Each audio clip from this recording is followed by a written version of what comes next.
இப்போ மூணாவது ஸ்லோகம் பார்க்கலாம். அவிரோதயா கர்ம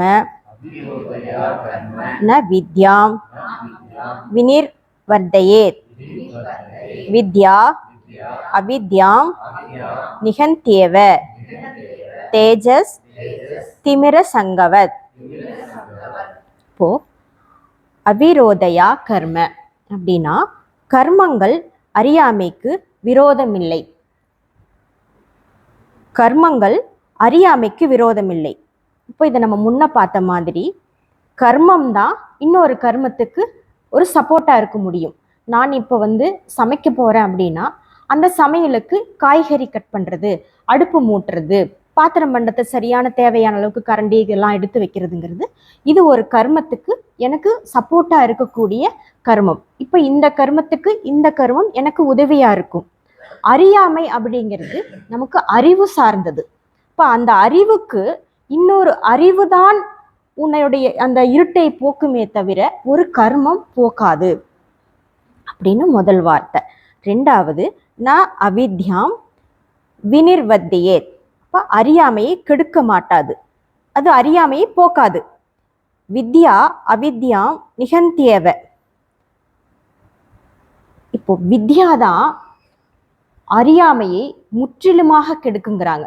இப்போ எந்த வித்யா என்னுடைய அறியாமையை கெடுக்கும்? இப்போ நாம் இது உலக வழக்கத்துல சொல்ல போற வித்யா கிடையாது.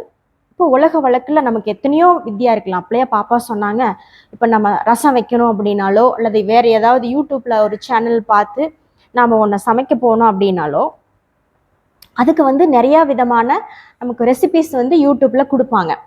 அது நமக்கு தெரிஞ்சிருக்கலாம். இன்றைக்கி இந்த புளி போட்டு ஒரு ரசம் வைப்பாங்க கேரளாவில், அது நமக்கு தெரியல அப்படின்னா அது ஒரு விதமான அறியாமை தான். ஆனால் இந்த அறியாமையினால நமக்கு பெரிய ஒரு ஒரு ஒரு கஷ்டம் இருக்க போகிறதில்ல, ஒரு பெரிய ஒரு துர்லபம் நடக்க போகிறதில்ல. ஆனால் இங்கே எந்த அறியாமையை சொல்லுதுன்னா தன்னை பற்றின அறியாமை. தன்னை பற்றின அறியாமையை எது போக்கும்? எந்த அறிவு போக்கும் அப்படின்னா தன்னை அறிவை கொடுக்கிற ஒரு சாதனம் எதுவோ அதுதான் அந்த அவித்யாவை போக்கும். இப்போ தன்னறிவை கொடுக்கிற சாதனம் எது? அது ஞானம், ஆத்ம ஞானம். அந்த ஆத்ம ஞானத்தை பற்றின ஒரு போதகம் தான் ஆத்ம போதகம். இப்போ தன்னை பற்றின அறிவை ஒன்று கொடுக்குது அப்படின்னா அதுதான் அதற்கு சரியான சாதனம். அறியாமைக்கு சரியான சாதனம் எது? ஆத்மாவை பற்றின தன்னறிவை கொடுக்கக்கூடியது தான் அறியாமைக்கு சரியான சாதனம். இப்போ இங்கே சொல்லக்கூடிய அறியாமை நம்ம நல்லா புரிஞ்சுக்கணும். நம்மளை பற்றின அறியாமை, மித்த விஷயங்களை பற்றின அறியாமை இல்லை, தன்னை பற்றின அறியாமைக்கு இது ஒரு தன்னறிவு தான் சாதகம். தேஜஸ் திமிர சங்கவத். இருள் ஒளியானது, அதாவது இருளை ஒளியானது கெடுப்பது போல. இப்போ ஒரு அறையில இருட்டு இருக்குது, அந்த அறையில போனதையும் நம்ம கதவை நீக்கி லைட்டை போட்டுட்டோம்னா இப்படி இருட்டு காணாம போய் வெளிச்சம் இருக்குதோ அதே போல தன்னை பற்றின தன்னறியாமைக்கு ஒரு நிகர்மையான நேரடியான சாதனம் எதுனா அது ஞானம்தான். தன்னை பற்றின அறிவை கொடுக்கக்கூடியது தான் நேரடியான சாதனம். அந்த சாதனம் தான் உன்னுடைய அறியாமை என்னும் இருட்டை கெடுக்கும் அப்படின்னு. அறியாமை இருட்டை கெடுக்கிறதுக்கான சாதனம் ஞானம். அந்த ஞானத்தை கொடுக்கக்கூடியது தான் இந்த ஆத்மபோதம் போன்ற கிரந்தங்கள் அப்படிங்கிறது இந்த மூணாவது ஸ்லோகத்துக்கு உண்டான விளக்கம். அது முடிஞ்சது. நாலாவது ஸ்லோகத்தை பார்க்கலாம்.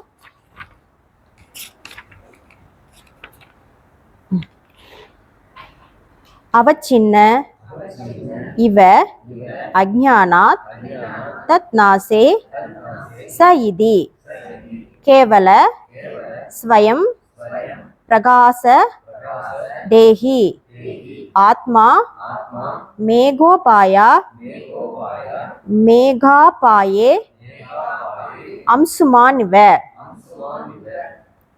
இப்போ அவச்சின்ன இவ அஜ்ஞானாத், அறியாமையால் அவச்சின்ன இவ, ஆத்மாவை அறியாமையால் அவச்சின்ன இவனா துண்டுபட்டது போல. நான் யாரு? இப்போ வேதாந்தம் பாடம் படிக்க வந்ததுக்கு அப்புறமா நான் யாருன்னு கேட்டா எல்லாரும் சொல்லுவோம் நான் ஆத்மா அப்படின்னு.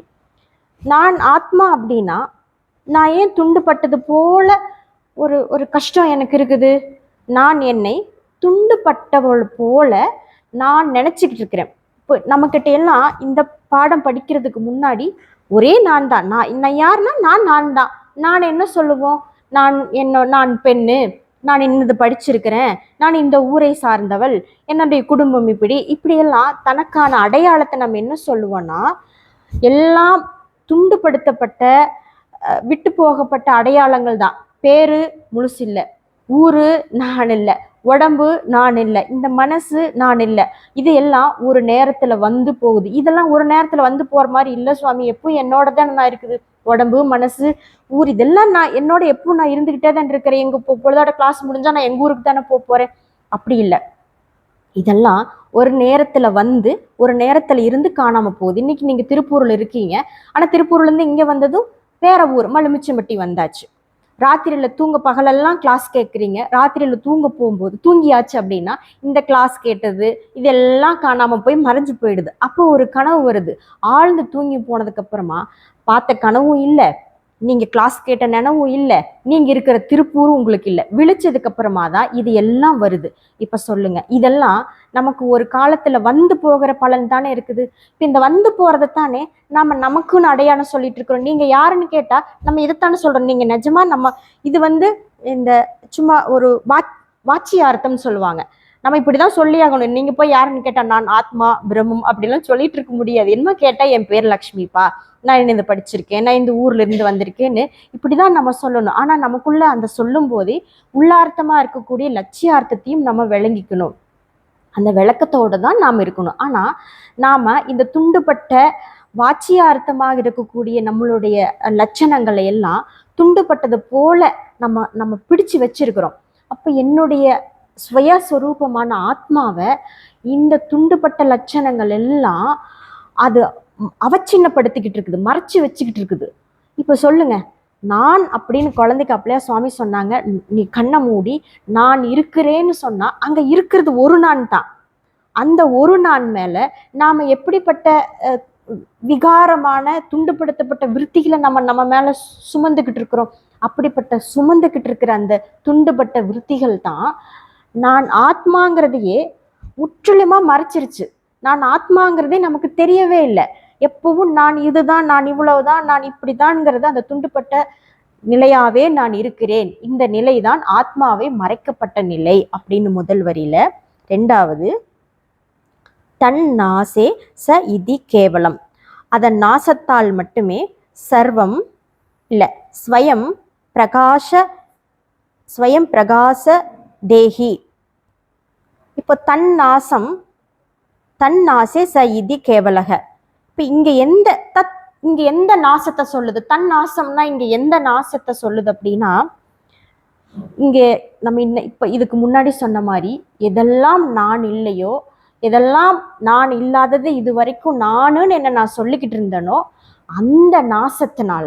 அந்த நாசம் எப்போ உண்டாகும்? நீ பேரா, நீ உன்னோடைய ஊர் தான் நீயா, உன்னோட சில நேரத்துல ஹாஸ்பிட்டல் போகும்போது இதெல்லாம் நானுன்ட்டு இருப்போம். ஹாஸ்பிட்டல் போனதும் சுவாமி என்னோட கைக்கு ஏதோ ஆயிடுச்சு, 2 நாளா வலிக்குதும்போ. ஒரு நேரத்துல இதையெல்லாம் நானும்போ, இன்னொரு நேரத்துல இதெல்லாம் என்னுடையதும்போ. அப்ப என்னுடையதெல்லாம் நானுன்னு நான் நினைச்சுக்கிட்டு இருக்கிற அந்த தன்னாசம், இப்போ என்னுடையதெல்லாம் நானுன்னு நினைச்சிட்டு இருக்க வரைக்கும் அது நான் தானே. அது நான் இல்லாம வேறையாச்சும் இந்த ஞானம் வந்ததுக்கு அப்புறம் தானே இதெல்லாம் நான் இல்லப்பா, அது எனக்கு ஒரு தற்காலிகமா வந்து போகுதுன்னு தெரியுது. அது வரைக்கும் இதெல்லாம் நான் தான். அப்ப அப்படிப்பட்ட அந்த தத் ஞாசத்தால் இது கேவலக ஸ்வயம் பிரகாச தேகி. அப்படிப்பட்ட தன்னாசத்தினாலதான் ஸ்வயம் பிரகாசமா இருக்கக்கூடிய இந்த ஆத்மாவானது தன்னை தானே பிரகாசித்து கொண்டிருக்கிறது.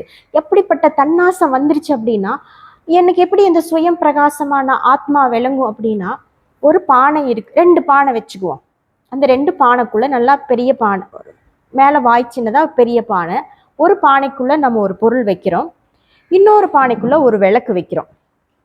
இப்ப இந்த 2 பானைக்குள்ள என்ன இருக்குதுன்னு பார்க்கணும்னா, முதல்ல இருக்கிற பானையில ஒரு பொருள் வச்ச பானையில ஒரு டார்ச் லைட் அடிச்சாதான் அந்த பானைக்குள்ள என்ன பொருள் இருக்குதுன்னு தெரியும். ஒரு ஒளிய வச்சுதான் அதை நம்ம பார்க்க முடியும். இன்னொரு பானைக்குள்ள ஒரு விளக்கு எரிஞ்சிட்டு இருக்குது. அப்ப இந்த விளக்கை பார்க்கறதுக்கு ஒரு ஒளி தேவையில்லை, அதுவே சுயம் பிரகாசமா அது அது தன்னையும் காட்டிக்கிட்டு சுத்தி இருக்கிற பானையும் காட்டுது. அந்த விளக்கை காட்டுறதுக்கு இன்னொரு விளக்கு தேவையில்லை. அப்ப அந்த விளக்கு தன்னையும் காட்டிக்குது, சுத்தி இருக்கிற தான் இருக்கக்கூடிய பானையும் காட்டுது. அதே போல இது ஸ்வயம் பிரகாசம். அப்போ தன்னாசங்கிற இந்த அஜ்ஞானம், இந்த துண்டுபட்ட விருத்திகள் எல்லாம் நாசமானதுக்கு அப்புறமா துண்டுபடாத அகண்டாகார விருத்தி நான் அப்படிங்கிறது இது வேறு ஒன்னால் உருவாக்கப்படுவதில்லை. அது ஸ்வயமாகவே ஸ்வயம் பிரகாசமாகவே ஒளிர்ந்து கொண்டிருக்கிறது. எப்படி சூரிய ஒளி தன்னையும் காட்டுது. நம்ம சூரியன் வெளி வந்ததோ சூரிய பகவான் வந்துட்டாருன்னு அவரையும் பார்க்க, அந்த ஒளியால சூரியனையும் பார்க்க முடியுது. அதே ஒளியால நாம வசிக்கிற உலகத்தையும் பார்க்க முடியுது. அதே போல சுயம் பிரகாசம் தன்னையும் விளக்கி கொண்டு மற்றவையும் விளக்குது அப்படிங்கிறது அம்சுமானிவ மேகா பாயோ அம்சுமானிவ. சில நேரத்துல நான் ஆத்மான்னு தெரிஞ்சுக்கிட்டாலும் ஆனால் பேச்சு வழக்குல நம்ம மனோ பழைய வாசனையின் அடிப்படையில அந்த ஆத்மா நான்கிற விருத்தி காணாம போயிட்டு துண்டுபட்டவன், எனக்கு இதெல்லாம் பாதுகாப்பு தேவை, பயம் இருக்குது, இன்னும் எனக்கு போதுமான அளவுக்கு எனக்கு சக்தி வரல, போதுமான அளவுக்கு படிப்பில்லை அப்படிங்கிற இந்த துண்டுபட்ட விருத்திகள் எல்லாம் ஒரு பய விருத்திகளா இருக்கிறது. இந்த பய விருத்திய மேகம் போல ஒரு கற்பிதம் பண்றாங்க. ஒரு சூரியனை இந்த மேகம் மறைக்குது இல்ல, சூரியன் வருது காத்தால, என்னடா இன்னும் சூரியனை காணாம, இன்னும் மேக மூட்டமா இருக்குது அப்படின்னா இந்த சின்ன மேக மூட்டம் அவ்வளோ பெரிய சூரியனை மறைக்குது.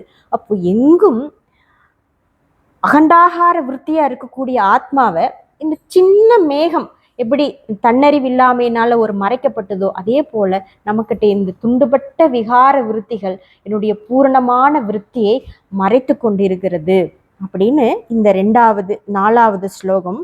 மேகம் விலகினால் சூரியன் எப்படி தெரியுமோ அதே போல தன்கிட்ட இருக்கிற இந்த துண்டான விருத்திகள் விலகும் போது அகண்டாகார விருத்தியாக இருக்கக்கூடிய நானே எனக்கு சுயம் பிரகாசமாக இருக்கிறேங்கிறது விளங்கும் அப்படிங்கிறது இந்த 4வது ஸ்லோகம். 5வது ஸ்லோகத்தை பார்க்கலாம்.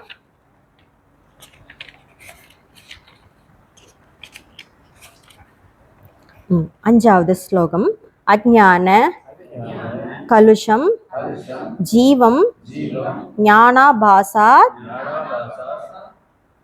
வினிர்மலம் கிருத்வா ஸ்வயம் ஆமா இருங்கம்மா கிருத்வா ஆமா இல்லை நான் இங்க பதார்த்தத்துல படிச்சுட்டு இருக்கேன். நம்ம ஸ்லோகத்துல முதல்ல ஞானம் அப்புறம் கிருத்வா வரும், ஸ்வயம் வரும். நான் இந்த பதார்த்தத்துல பிரிச்சு சொல்லிட்டு இருக்கேன், அதுல வருது மதுவரி கிருத்வா ஞானம் ஸ்வயம் நச்சியேத் ஜலம் கதகரேனுவத் அஞ்ஞான கலுஷம் அப்படின்னா அறியாமையால் கலக்கப்பட்ட, ஜீவம் அப்படின்னா உயிரானது. அறியாமையினால ஒரு ஜீவன் கலங்கப்பட்டு இருக்கிறான். இப்ப நம்ம முன்னாடி ஸ்லோகத்துல பார்த்த மாதிரி அவன் தன்னுடைய அஜ்ஞானம், ஜீவனுடைய அஜ்ஞானம் எது? நான் இவ்வளவுதான் வாழ போறேன், நான் ஒரு நாள் பிறந்தேன், நான் ஒரு நாள் இறக்க போறேன், எல்லாமே துண்டுபட்டது, எல்லாமே அளவுக்குட்பட்டது, நான் பாதுகாக்கப்பட வேண்டிய இது ஜீவனுடைய அஜ்ஞானம் எல்லாம் நமக்கு நல்லா தெரியும்னா அதெல்லாம் நம்ம கிட்ட நம்ம விரும்புகிறோமோ விரும்பலையோ சதா காலமும் நம்ம கூட அது பிரயாணம் பண்ணிக்கிட்டே இருக்குது. ரயில் போட்டியில பூட்டின இன்ஜின், அந்த கூட்ஸ் வண்டி ட்ரெயின் போகும், இன்ஜின் ஒன்று தான், அது பின்னாடி 1008 பொட்டி லாக் பண்ணி வச்சிருப்பாங்க.